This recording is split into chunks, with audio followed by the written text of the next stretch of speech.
வணக்கம் நண்பர்களே. இப்ப நான் எதை பத்தி சொல்ல போறேன்னா, சுய தொழில் செய்வது பத்தி தாங்க பேச போறேன். வாங்க என்னென்ன சுய தொழில் செய்யலாம்னு பாக்கலாமா? எங்க சேனலுக்கு முதல் முறையா வரீங்கன்னா மறக்காம லைக் பண்ணுங்க, ஷேர் பண்ணுங்க, சப்ஸ்கிரைப் பண்ணுங்க, ஆல் இந்த ஆப்ஷன் ஆயிடுங்க, பெல் பட்டன் ஆயிடுங்க. அப்பதாங்க நான் போற வீடியோ நோட்டிபிகேஷன் உடனுக்குடனே உங்களுக்கு வரும். வாங்க வீடியோக்குள்ள போலாமா? இப்ப நாங்களே சுய தொழில் தாங்க செய்யறோம். அது சொல்றதுல எனக்கு ரொம்ப பெருமையா இருக்குங்க.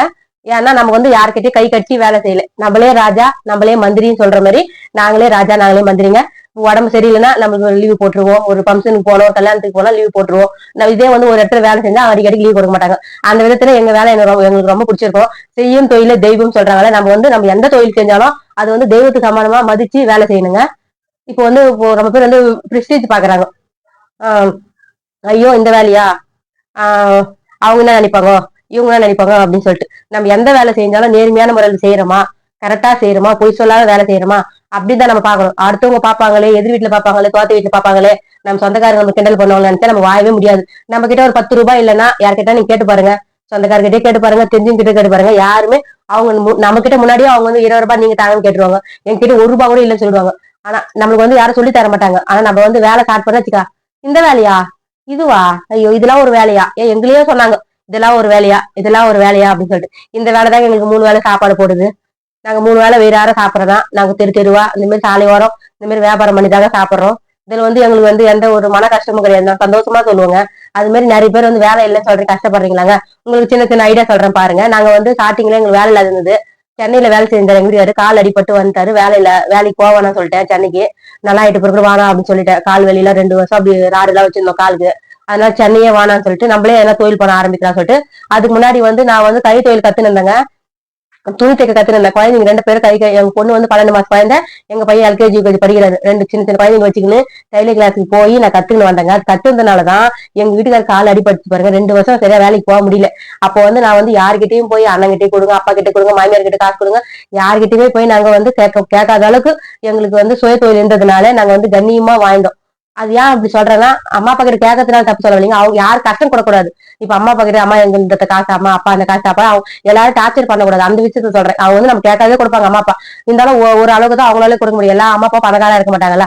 மிடில் கிளாஸ் ஃபேமிலில கொடுக்க முடியாது. அந்த மாதிரி டைம் இல்ல நம்மளும் சுயமா ஒரு கையில வேலை வச்சுக்கணுங்க. அப்படிதாங்க நான் சின்ன சின்ன குழந்தைங்களை பாத்துக்கின்னு ஸ்கூல் காமிச்சுன்னு ஏரி வேலைக்கு 100 நாள் வேலை இருக்கும், ஏரி வேலை இருந்தது. அதை பாத்துக்கின்னு என்னால முடிஞ்ச அளவுக்கு ராவலும் பகல நிறைய பிளவுஸ் அப்ப தைப்புங்க. இப்போ வயசு ஆவா கால் வலி எதனால தெரியல, கால் வலி அதிகமாகி போச்சு. அதனால கொஞ்சம் கொஞ்சம் பிளவுஸ் தாங்க தைக்கிறேன். ஆனா வீடியோ மட்டும் அப்லோட் பண்றேன் பாருங்க. இப்போ பிளவுஸ் குத்துருக்காங்க, ஒரு 2 பேர் குத்துருக்காங்க. அது தைக்கிறோம். நடுவில் ஒரு வீடியோ அப்லோட் பண்ணலாம் சொல்லிட்டு உங்களுக்கு மசாலா தாங்க சொல்ல போறேன். இந்த பாருங்க, இந்த மாதிரி இலை, இந்த மாதிரி சீரகம், இந்த மாதிரி திராட்சை, அப்புறம் முந்திரி, கடுகு, பட்டை, அப்புறம் சோம்பு, போட்டி வத்தல், சிப்ஸ், அது மாதிரி பல விதமான இருக்குதுங்க. மிளகு எல்லாம் நம்ம 10 ரூபாய்க்கு பேக் பண்ணி வார சந்தையில போய் சேல்ஸ் பண்ணா நல்லா ஒரு அளவு நல்லா வியாபாரம் ஆகுதுங்க. தொடர்ந்து போகணும். ஒரு சந்தைங்கள காசு வாங்குறாங்க, ஒரு சந்தைங்கள வார சந்தைங்கள காசு ஃப்ரீயாவே சந்தை ஜனங்க போய்கிட்டோம் சொல்லிட்டு அந்த ஊர் மக்கள் பெரியவங்க தலைவராக இருப்பாங்க, சுங்க வரி வாங்குறது கிடையாது. அதே மாதிரி தான் ஒரு சிலர் ஊர்ல சுங்க வரி வாங்கல.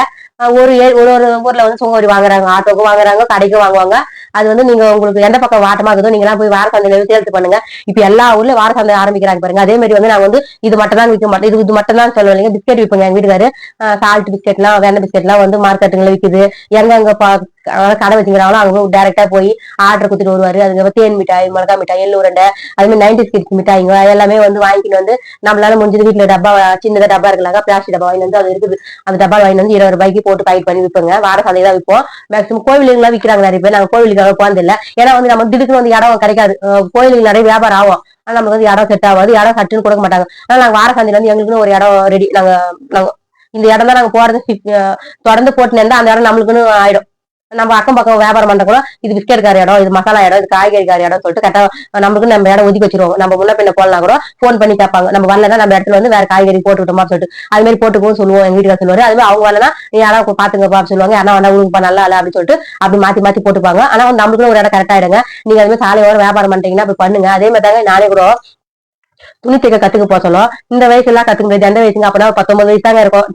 சின்ன வயசுல கல்யாணம் பண்ணதுனால கரெக்டா 19 வயசா கத்துக்க போனேன் துணி தைக்கிறதுக்கு. குழந்தை சின்ன சின்ன குழந்தைங்க இந்த வயசுல கத்துக்க முடியாது அப்படின்னாங்க. இப்போ 19 வயசு 20 வயசு கூட ஆகல, அந்த வயசுலயும் இல்ல கத்துக்க முடியாது அப்படின்னாங்க. அது மாதிரி தடை பண்றதுக்கு மட்டும் தான் வருவாங்க. ஆனா நம்ம வந்து நம்மளுக்கு வந்து ஹெல்ப் பண்றதுக்கு யாரும் வர மாட்டாங்க. இது வேணா அது வேணா இது செய்யாதீங்க அது செய்யாதீங்கன்னா நம்ம ரொம்ப படிக்கவும் இல்ல. நமக்கு என்ன வேலை கிடைக்குங்க? வேலை கிடைக்குன்னு சொல்லிட்டு நம்ம உட்காந்து வயசுதான் ஆவியில போகும்போது வேலை கிடைக்காது. படிச்சுட்டு லட்சக்கணக்கான பேர் படிச்சுட்டு வராங்க. எப்படிங்க எல்லாருக்கும் வேலை கொடுக்குங்க கவர்மெண்ட்ல? அதனால நம்ம முடிஞ்ச அளவுக்கு நம்மளும் கொஞ்சம் கொஞ்சம் வேலை ட்ரை பண்ணி ஏன்னா ஒரு வேலை நம்ம செய்யணுங்க. 3 வேலை சாப்பிடுற அளவாச்சு நம்ம வேலை செஞ்சே ஆகணும். இப்ப இருக்கிற கட்டாய காலத்துல ஆண் பெண் 2 பேருமே சம்பாதிச்சே ஆகணுங்க. அதே மாதிரி தாங்க நாங்க வந்து வார சந்தைக்கு தான் பார்த்துக்கோம் இதெல்லாம் ரெடி பண்ணிருக்கிறோம் மசாலாலாம். நீங்க வந்து மசாலா பேக் பண்ணணும்னா ஒரு இடத்துல வாங்கிக்கோங்க. சின்னதா 500 ரூபாய் இது பாருங்க, பெருசு வாங்காதீங்க. சின்னதா எலக்ட்ரிக்கல் அதுக்கப்புறம் காமிக்கிறேன் கமெண்ட் பண்ணுங்க. சின்ன இடத்துல இருக்குதுங்க, அந்த இடத்துல வாங்கி 500 ரூபாய் 600 ரூபாய் 400 ரூபாய் இருக்குதுங்க. அது வாங்கி கிராம் கணக்குல நீங்க வந்து எனக்கு கமெண்ட் பண்ணுங்க. இதெல்லாம் எவ்வளவு போடணும்னு சொல்லிட்டு கேட்டீங்கன்னா நான் எவ்வளவு போடுறோமோ அது வந்து நான் அடுத்த வீடியோல வந்து அதை நான் எழுதி வச்சிருப்பேன். இவ்வளவு போடுறோம் நோட் இருக்குதுங்க. அது வந்து உங்களுக்கு சொல்றேன். உங்களுக்கு வந்து யூஸ்ஃபுல்லா இருக்குதா பாருங்க. நீங்க வியாபாரம் பண்ணுங்க. ஏன்னா வந்து நம்ம வந்து ஒருத்தர் சார்ந்து இருக்கக்கூடாதுங்க. நம்மளால முடிஞ்சது எதனா ஒரு வேலை செய்யலாம். திருடக்கூடாது, போய் சொல்லக்கூடாது, அவ்வளவுதான் கண்டி நேர்மையான முறையில் செய்யலாம். அதுக்கப்புறம் வந்து இன்னொன்னு சொல்றேங்க, அவசரப்பட்டு நீங்க ஒரு மசாலா போடுறீங்கன்னா நிறைய வாங்கிடாதீங்க. நிறையனா அப்படின்னா ஒரு எல்லாமே ஒரு 2 கிலோ 3 கிலோ 4 கிலோ வாங்கிடாதீங்க. நிறைய வேஸ்டா போயிடும் ஸ்டார்டிங்ல. ஏன்னா வியாபாரம் வந்து பிக்கப் ஆகிறது கொஞ்சம் கஷ்டமா தான் இருக்குங்க. ஸ்டார்டிங்ல எடுத்து வேணா மொத்தம் வித்துறாது. நீங்க வந்து அக்கா நீங்க சொன்னீங்க நான் போட்டேன் விற்கவே இல்லையேன்னு சொல்லிட்டு நீங்க கேட்கலாம். உண்மை சொல்லிடுறேன், எங்களுக்கே வந்து நிறைய நஷ்டம் ஆயிடுச்சுங்க. மொச்சக்கொட்டை, பட்டாணி கொட்டை, அது மாதிரி காராமணில பச்சை பயிர் வாங்கி இருப்பாருங்க. மொத்தமே வண்டி வச்சு நிறைய வீடியோ போட்டுருப்பேன். ஸ்டார்டிங்ல கொட்டெல்லாம் பிச்சு மாருங்க மொத்தத்தையும் உணர்த்தி வச்சு நான் சுண்டல் செஞ்சேன். ஒண்ணு மாட்டு கொட்டிட்டேன், கீழே கொட்டிட்டேன். அது மாதிரி எல்லாம் கொஞ்சம் வேஸ்ட் ஆகி போச்சுங்க. அதனால வந்து நீங்க ஸ்டார்டிங் நீங்க போட போறீங்கன்னா ஒரு அரை கிலோ கூட வாங்கிக்கோங்க.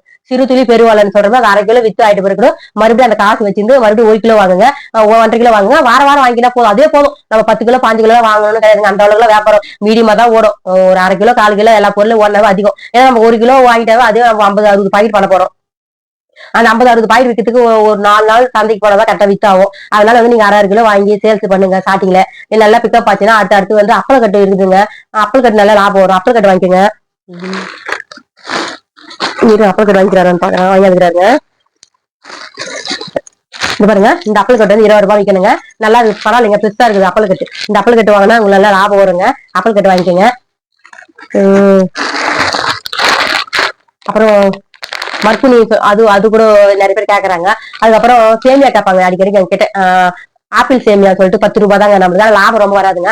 ஒரு சேமியா பாக்கெட் வித்தா 50 காசு இல்ல 4 அப்படிதாங்க வரும். ஒரு பாக்கெட்டுக்கு 50 காசு அப்படிதான் வரும். ஏன்னா அது ரொம்ப வேலை அதிகம். 10 ரூபாய் 12 ரூபாய் நிறுத்தா கொஞ்சம் லாபம் நிறைய வரும். நம்ம 10 ரூபாய் நிறுத்தா 50 அப்படிதாங்க வரும். அந்த பரவாயில்ல, 50 காசு சம்பாதிக்க எவ்வளவு கஷ்டம் தெரியுமா? நாங்க அப்படியே வாங்கி வந்து ஆப்பிள் சேமியா எல்லாம் வச்சிருக்கோம். இப்ப இந்த வாட்டி வாங்கி ஆரம்பில்ல, காசு இல்லாதனால எங்க வீட்டுல வாங்கி இல்லைங்க. தொடர்ந்து இந்த வாட்டி ஹாஸ்பிட்டலுக்கு போறதுனால கரெக்டா போயிடுச்சுங்க. அதனால வாங்கி வர முடியலங்க. அதுக்கப்புறம் பெருங்காயம் இருக்குது, அது வாங்கி சேல்ஸ் பண்ணுங்க. இருங்க 10 ரூபாய் பாக்கெட் காமிக்கிறேன். பரவாயில்லைங்க, இந்த 10 ரூபாய் 20 ரூபாய் பாக்கெட்ல ஒரு ஆள் நல்லா வாங்குறாங்க. இது பாருங்க, இந்த அப்பல் கட்டு வந்து 10 ரூபாங்க. நாங்க நாங்களும் ரசம் சாதம் சாம்பார் சாதம் எல்லாம் வச்சோம்னா நாங்க இந்த பொத்தி சாப்பிடுறோம். செம டேஸ்டா இருக்குதுங்க. அவ்வளவுதாங்க, எங்களோட வீடியோ தொடர்ந்து பாருங்க. இதுமாரி தாங்க நம்ம வந்து வியாபாரத்தை ஸ்டார்ட் பண்ணணும். அதுக்கப்புறம் சப்போஸ் உங்களுக்கு இந்த மாதிரி பாக்கெட் பண்றதுக்கு உங்களுக்கு டைம் பத்தல, அதுக்கப்புறம் இது வாங்கிக்கணுங்க. பின் அடிக்கிறது வாங்கிக்கணும். இடத்துல வாங்கிக்கினா போதுங்க. கவர் வாங்கிக்கிறேங்க. கடுகு இந்த இதுக்கெல்லாம் 5 கவர் வாங்கிக்கிறேங்க. திக் கவரா இருக்குங்க. கவர் வைக்கிற மாதிரி மார்க்கெட்டுக்கு போனீங்கன்னா கவர் கடை கேட்டீங்கன்னா சொல்லுவாங்க.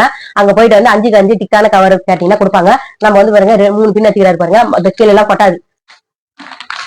யாருமே வந்து ஆனா சொல்லுவாங்க இதெல்லாம் ஒரு வேலையா சொல்லுவாங்க. ஆனா நீங்க யாரை பத்தி கேட்காதீங்க. வெட்டியா வந்து யாருக்கிட்டனா உட்காந்து வெளியே உட்காந்து பேசலாம், நம்ம வந்து முன்னேற மாட்டாங்க. இப்ப என்னை விட கேட்பாங்க, நீ எப்படிதான் 24 hours வீடியோலயே தெரியும் அப்படின்னு சொல்லிட்டு எல்லாமே சொல்லுவாங்க. நான் எப்பவுமே அதே மாதிரி தாங்க ஃபாலோ பண்றது. எங்க பசங்களும் அதே மாதிரி தாங்க. வெளியே பேசுவோம். ஏன்னா இப்போ ஃபங்க்ஷன் ஆச்சு, அப்ப வெளியே ஜாலியா கூழு துணி வேலை வந்து அப்ப வந்து பேசணும். சாமியார் தீபாவளி கொடுத்தோம், அவ்வளவுதாங்க. மாடு கட்டுறோமா, சாணி வாரி கொட்டுறோமா, அதுக்கப்புறம் மாடு விட்ட சொல்ல வெளியே போவாங்க. அதனால வந்து டோர்ல தாப்பால் போட்டுப்போம். வீடியோ கூட பாத்துருப்பீங்க. நான் கது எப்பவுமே சேஃப்டியா கதுலாம் கூட்டிப்பேன், லாக் போட்டுப்பேன். துணி தைக்கிறணும், துணி வெட்டணும், சமையல் செய்யணும், டிவி பாத்துக்கணும், இல்லைங்க மசாலா டைப் பண்ணிட்டு, இல்லைன்னா தூங்குறது, சாமான் வளர்க்குது. இது மாதிரி என்னோட வேலை வந்து நான் கண்டினியூவா என்னோட வேலை பாட்டு இருப்பேங்க. ஐயோ எனக்கு வந்து போர் அடிக்குது, டைம் பாஸ் ஆகல, யாருக்கிட்ட பேசினே இருக்கணும்னு சொல்ற அந்த இதே கிடையாதுங்க. எனக்கு வேலை செய்ய டயர்டா இருந்துச்சுன்னா பத்து தூங்கிடுவேன், கத்தாப்பால் போட்டு வந்து தூங்கிடுவேன். மறுபடியும் ஏந்துப்பேன், ஏன்னா மாடு ஓட்ட ஓட்டுறது அது சின்ன சின்ன வேலை செய்வேன். அதுதாங்க எங்களோட வேலை. அதுக்கப்புறம் எங்க வீட்டுல வந்து வியாபாரத்துக்கு கிளம்பலாம், அவர் கூட வந்து சிப்ஸ் எல்லாம் வரப்பாரு, ஒரு டைம் சிப்ஸ் பேக் பண்ணி கொடுப்பேன், இல்ல நானும் வத்த கொடுப்பேன் எங்க வீட்டுக்கு. அதுக்கப்புறம் பிஸ்கெட் எல்லாம் பேக் பண்றது, ஏபிசி பிஸ்கெட் ஒரு டைம் வரப்போம். அதுக்கப்புறம் வந்து பட்டாணி உப்புக்கல்ல எல்லாம் பேக் பண்ணுவோம் நாங்களே. அது மாதிரி வந்து எங்களுக்கு டைம் வந்து கரெக்டா இருக்கும். எங்களுக்கு வந்து டைம் வந்து டைம் வேணா பத்தாது இருக்கும். எப்படின்னா வீடியோ எடுக்கிறதுக்கு அது டைம் பத்தாது இருக்கும். அது வேணா டைம் வந்து கரெக்டா போயிடுங்க எங்களுக்கு. நான் மேக்ஸிமம் தூங்கிடுவேன், கொஞ்ச நேரம் எப்படி இருந்தாலும் கொஞ்ச நேரம் தூங்கிடுவேன்.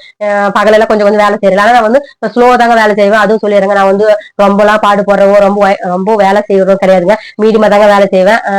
அந்த காலத்து ஆளுங்க எல்லாம் பார்க்கட்டும், நான் வந்து மீடியமா தான் வேலை செய்வேன். ஆனா என்னோட வேலை வந்து யாருக்கும் டிஸ்டர்பன்ஸ் இல்லாத நான் பாட்டு என்னோட வேலை பொறுமையா செஞ்சுன்னு இருப்பேங்க. என்னோட பழகினவன பொறுத்தவன் பூமி ஆழ்வான். விறுவிறுன்னு வேலை செஞ்சுட்டு நம்ம எங்க காட்டுக்கு மோட்டுக்கு போறது கிடையாது, வெளி வேலைக்கு எங்கிட்ட வர மாட்டாரு. அதனால வந்து எனக்கு இதுவே பழக்கமாயிடுச்சு. வீட்டுக்குள்ளேயே இருந்துன்னு இந்த சின்ன சின்ன வேலையெல்லாம் செஞ்சுன்னு அப்படியே கொஞ்சம் கொஞ்சம் சீரியல் பார்ப்பேன். இப்போ சீரியல் ஒரு ஒன்று பார்ப்பேன். ஒரு டைம் வந்து நியூஸ் நிறைய வச்சு நியூஸ் தான் அடிக்கடி கேட்பேன். நியூஸ் என்ன ஆகுதுன்னு கூட அந்த ஹெலிகாப்டர் ஏரோப்ளேன் வந்துச்சு பாருங்க, ரொம்ப அழுதுட்டு அதை பார்த்து மனசே ஆறல. அதுல இருந்து ஒரு 4 நாள் சரி காமெடி வீடியோ என்னால எடுக்கவே முடியல, மனசே ஆறல. ரொம்ப கஷ்டமா இருக்குது. 200 300 பேர் இறந்துட்டாங்க. ஒரு குழந்தை அவங்க அம்மா சாப்பாடு எடுத்துன்னு வந்து வந்தாராம், டீ கடையில அவங்க அம்மா. அந்த குழந்தை மட்டர்ல பட்டாங்க, இறந்துட்டாங்கன்னு சொல்றாங்க. அதெல்லாம் பார்க்க அது ஹாஸ்பிட்டல் நிறைய டாக்டருங்க எல்லாம் உயிர் போயிடுச்சுங்க. அந்த சாப்பிட்டுருந்தாங்க ஹாஸ்டல்ல அந்த ஏரோப்ளேன் மேல வீந்து. அதெல்லாம் பார்த்து ரொம்ப ரொம்ப ரொம்ப மனசு கஷ்டமா இருக்குது. வண்டி ஓட்டுறவங்க, ரோட்ல போறவங்க எல்லாமே கொஞ்சம் சேஃப்டியா பத்திரமா போங்க. வண்டி ஸ்லோவா ஓட்டுங்க, ஸ்கூட்டர்ல போங்க, ஹெல்மெட் போட்டுன்னு போங்க. நம்ம உடம்பு வந்து ஒரு பானை சட்டி மாதிரிங்க. வந்துட்டா அது ஒட்ட வைக்க முடியாத அளவுக்கு ஆகி போகுதுங்க. இப்போ ஒரு பொம்மை மெத்தா நம்மளா வந்து இருக்கிறத சேஃப்டியா பத்திரமா இருக்கணும். நம்மளால முடிஞ்சது யாருக்கும் எந்த துரோகமும் செய்யக்கூடாது, ஒருத்தருக்கு துன்புறுத்தலும் நம்ம பண்ணக்கூடாது. முடிஞ்ச அளவுக்கு எல்லாருமே வந்து ஒரு பாதுகாப்பாகவும் ஒற்றுமையாவும் நல்லா ஆரோக்கியமா இருக்கணும். அதை நான் ஆண்டவரை வேண்டிக்கிறேன். யாருக்கும் எந்த ஒரு நோவும் வரக்கூடாது.